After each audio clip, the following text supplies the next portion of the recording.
Pourquoi faire une détox? Pour le comprendre, on va aller voir ce qui se passe à l'intérieur. Vous êtes prêts? Embarquement immédiat pour la visite du vase humoral.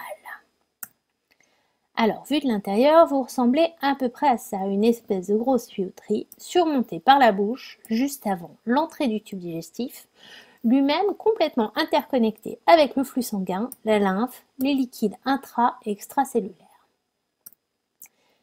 Il y a aussi les émonctoires principaux. Donc les émonctoires, ce sont des organes ou canaux qui servent à l'élimination des déchets, à l'évacuation des sécrétions de l'organisme. Et il y a les émonctoires secondaires que sont la peau et les poumons. Et qu'est-ce qui se passe quand on mange? Alors quand on mange, dans les aliments qu'on ingère, on va retrouver différentes choses. Tout d'abord des nutriments. Les nutriments vont passer toutes les barrières digestives, traverser le sang, la lymphe, le liquide extracellulaire et se retrouver dans le liquide intracellulaire pour nourrir nos cellules et leur permettre de fonctionner correctement. À côté des nutriments, on va retrouver des résidus. Les résidus, ce sont des fibres, des choses comme ça qui ne sont pas forcément nécessaires au fonctionnement des cellules. Ils vont être éliminés tout simplement par les émonctoires principaux. Et dans nos aliments, il y a aussi des toxines. Les toxines sont elles aussi éliminées par les émonctoires principaux. Les cellules, par leur activité, vont produire des déchets. Les émonctoires principaux vont se charger de les évacuer eux aussi. Tant qu'il y a un équilibre entre les entrées et sorties de toxines, les humeurs sont équilibrées. C'est ce qu'on appelle l'état de santé. Mais que se passe-t-il quand l'apport de toxines devient trop important? Les émonctoires, qui sont comme des filtres, peuvent se colmater. L'évacuation est alors perturbée. Les toxines s'accumulent petit à petit dans le sang et provoquent un encrassement.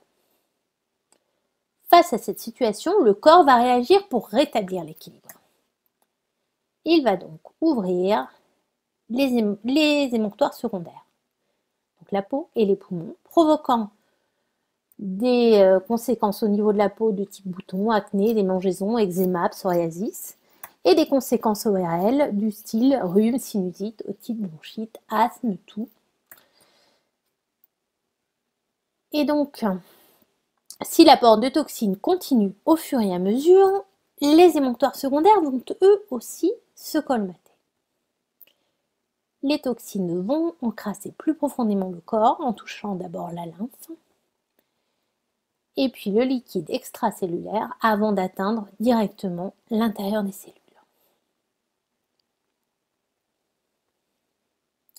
C'est cette augmentation des toxines dans le corps qui va avoir pour conséquence d'abord les maladies aiguës, puis les maladies chroniques et finalement les maladies dégénératives. Ok, pour le constat, mais on fait quoi pour stopper ça? Alors la détox, tout en limitant l'apport de toxines, va permettre d'aider les filtres et les émonctoires à mieux travailler. Petit à petit, ils vont se réouvrir et à nouveau refaire leur travail. Donc les toxines vont être évacuées, l'encrassement va diminuer. Petit à petit, le corps retrouve un état de santé. Alors, une détox, ça vous dit?